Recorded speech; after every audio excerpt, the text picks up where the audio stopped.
Well, this is kind of nice because I only have to look one direction, so makes it easier on my neck.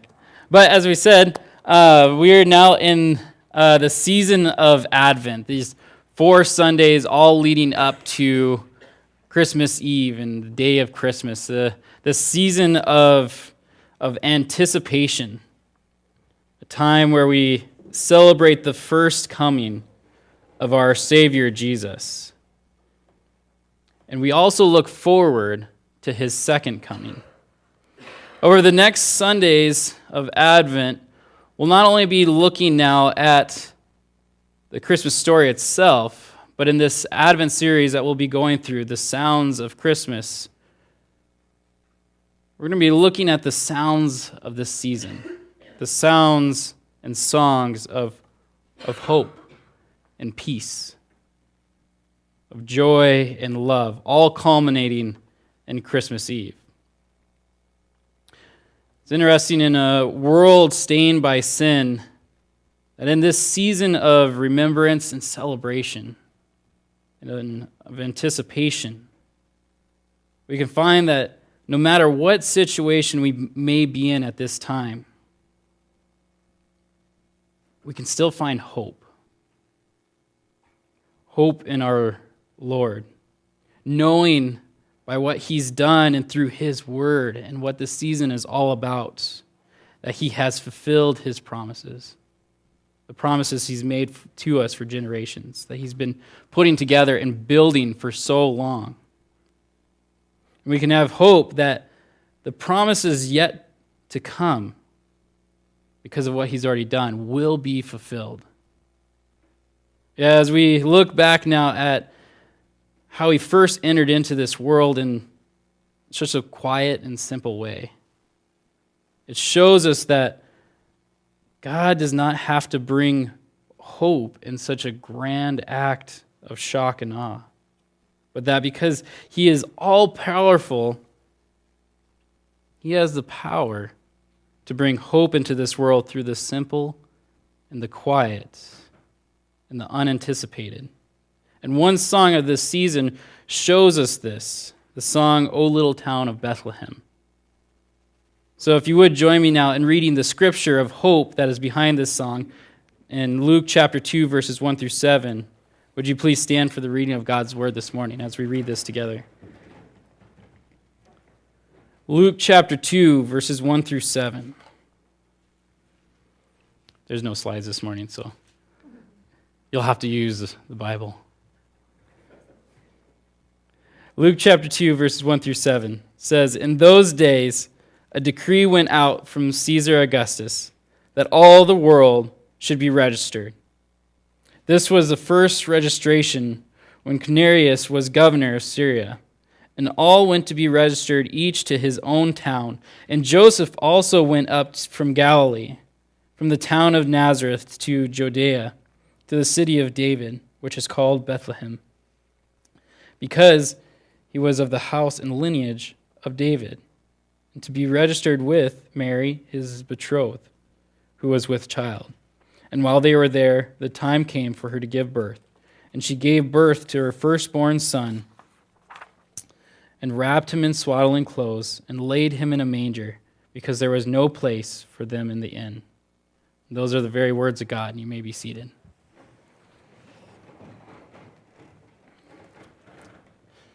So a little over 1,800 years ago, after Caesar Augustus called for a census, which would bring Mary and Joseph and the child that Mary carried to Bethlehem, and there our Savior was born.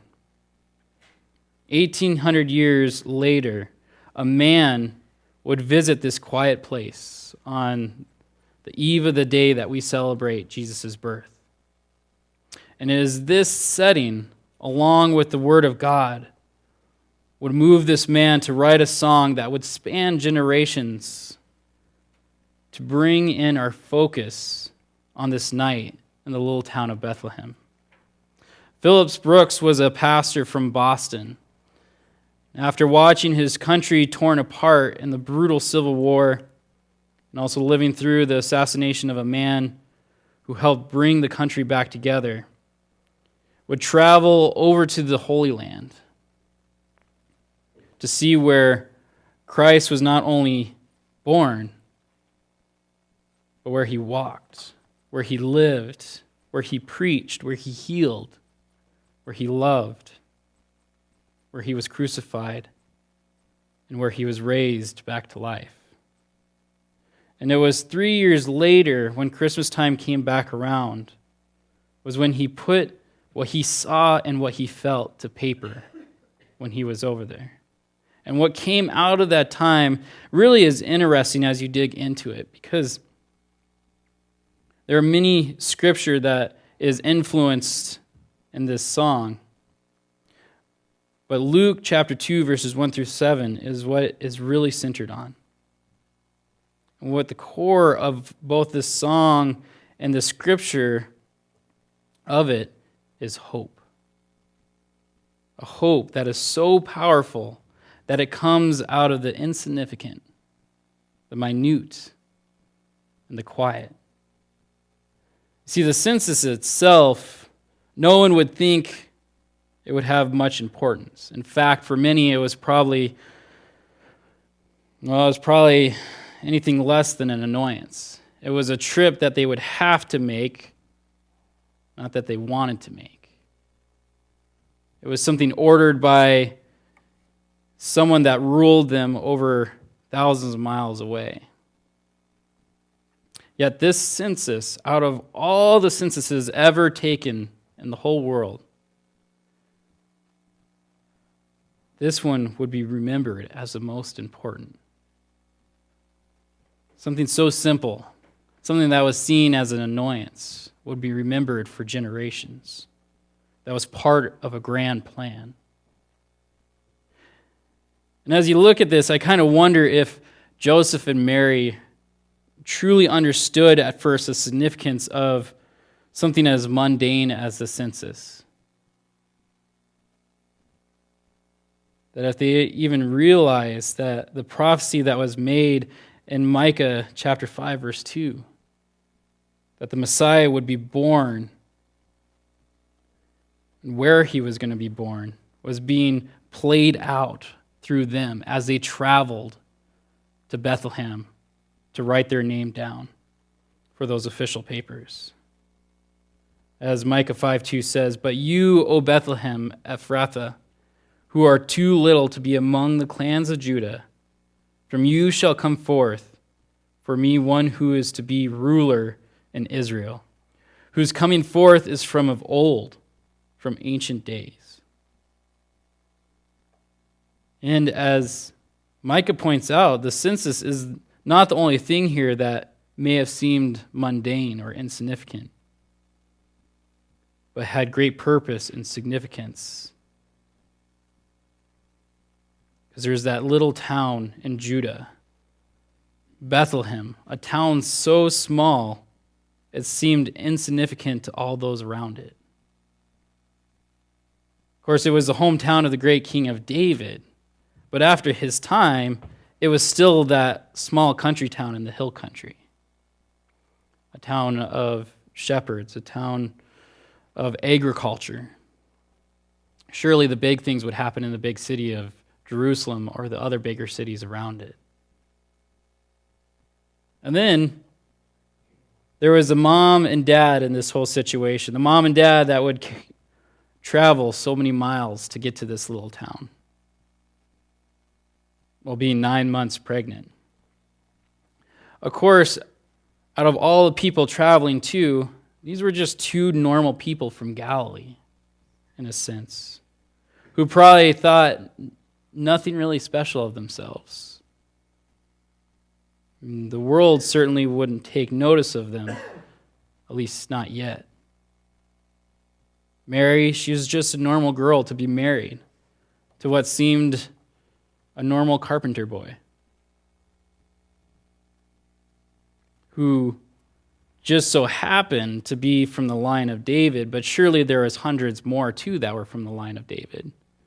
Surely they probably knew that as they read the scriptures as they memorized them, they knew that the Messiah would come from the line of David, as God promised David so many years before. But there were many others that came from the line of David. They probably never even questioned it, maybe not even thought about it. I mean, for instance, I'm related to Marie Antoinette, but that really hasn't benefited me at all. So, really, if you try hard enough, you can probably find some kind of royalty in your family or something. So,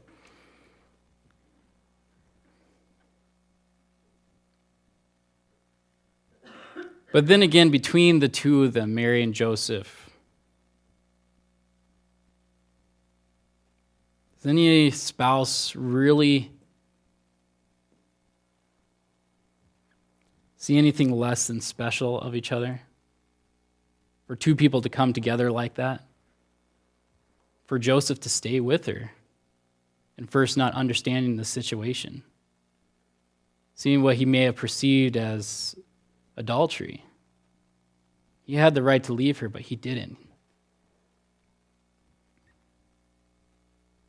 He saw something special in her, and she saw something special in him.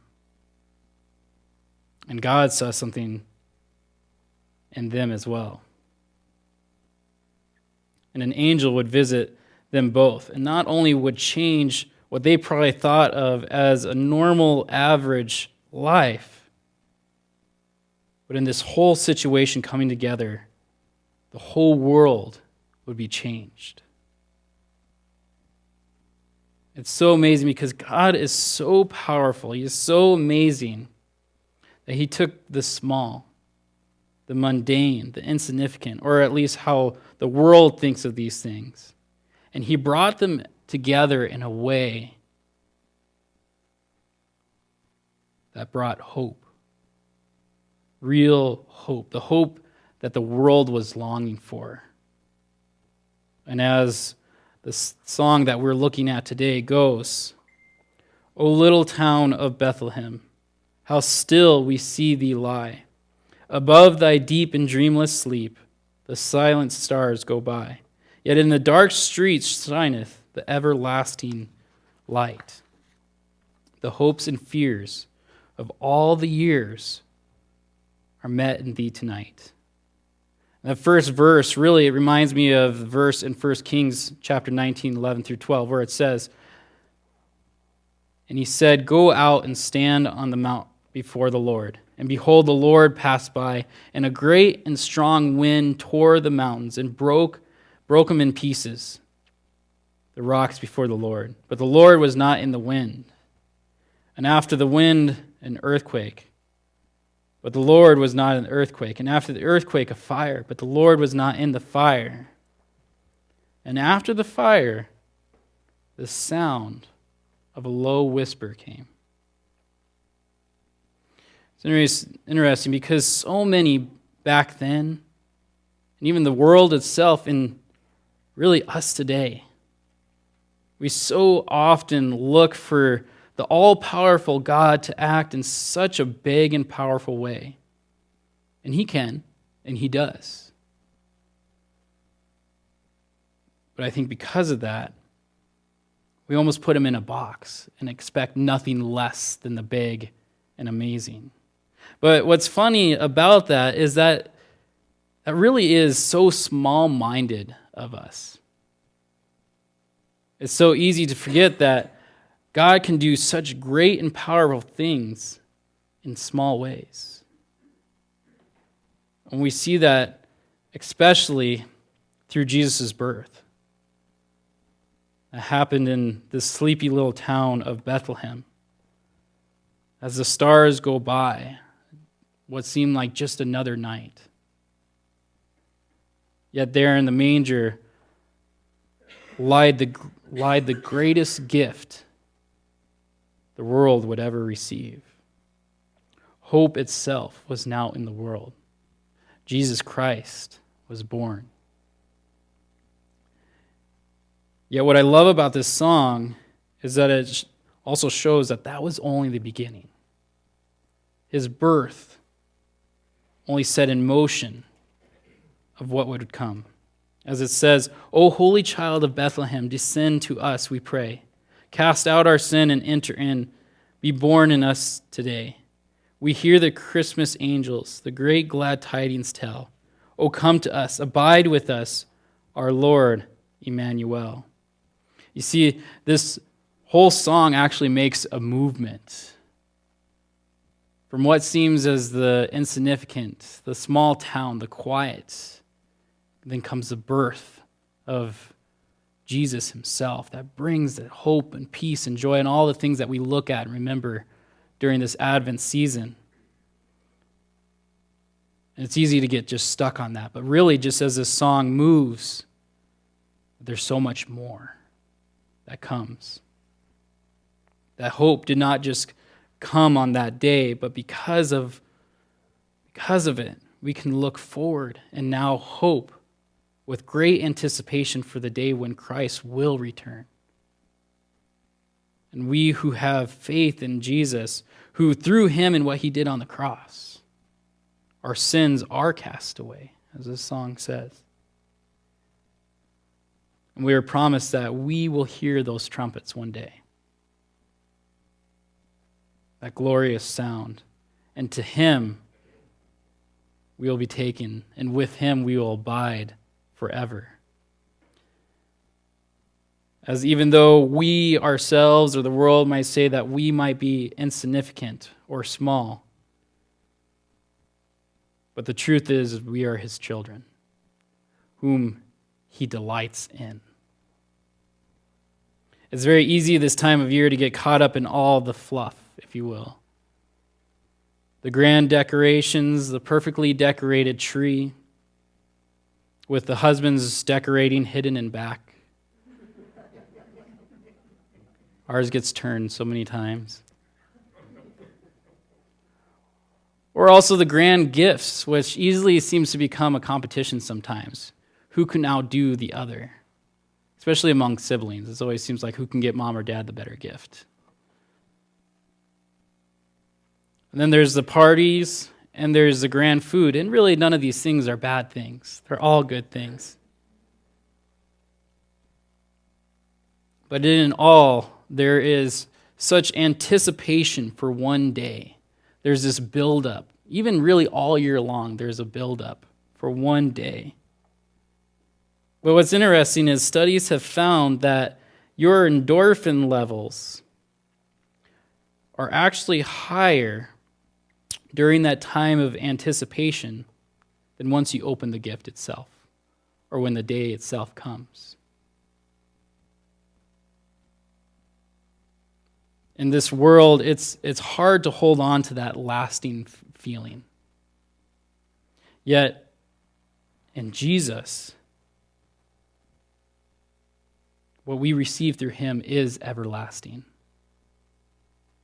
That feeling is permanent in him. Through him, we do have everlasting hope. It's something that you can actually have right now. But just like he came into this world in such a small way, we also have to pull ourselves back, to humble ourselves sometimes, to humble ourselves before the Lord, to come to his feet and allow him to speak to us in that whisper, in that still small voice, to allow that everlasting hope to enter into us, just as it entered into this world so quietly, so peacefully. So in these next few weeks of anticipation, I want to challenge you all to take a look at the mundane or the small or the insignificant that you think is in your life and try and see God's handiwork in it. See how even those things he may be using to bring his grand plan of redemption together, even in your life. Especially, I think there are some of us who see ourselves those ways, as maybe small or insignificant. And we need to take a step back and see how God really sees us, how God does use us. And I also want to challenge you to seek to seek that still small voice. And these next few weeks of anticipation and celebration and all that's going on, to find and seek that voice in the word and prayer and even just in the quiet. And listen for the hope it's trying to share with you. Let's pray.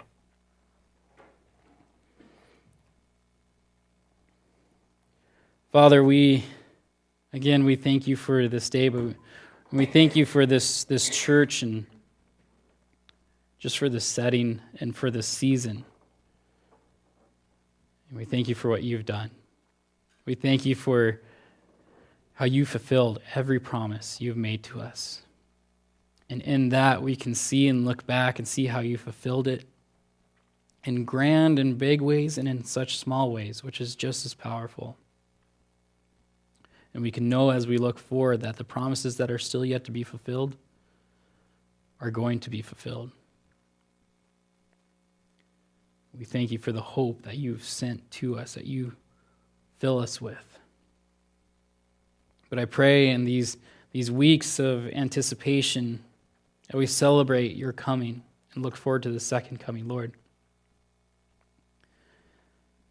I pray that we would seek your small voice in the quiet times,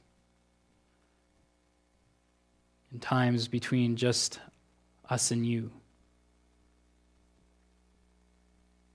to allow you to share these great things that you brought into the world with us in the quiet ways, to fill us with your hope, your peace, your joy, and your love. We pray this in your name. Amen.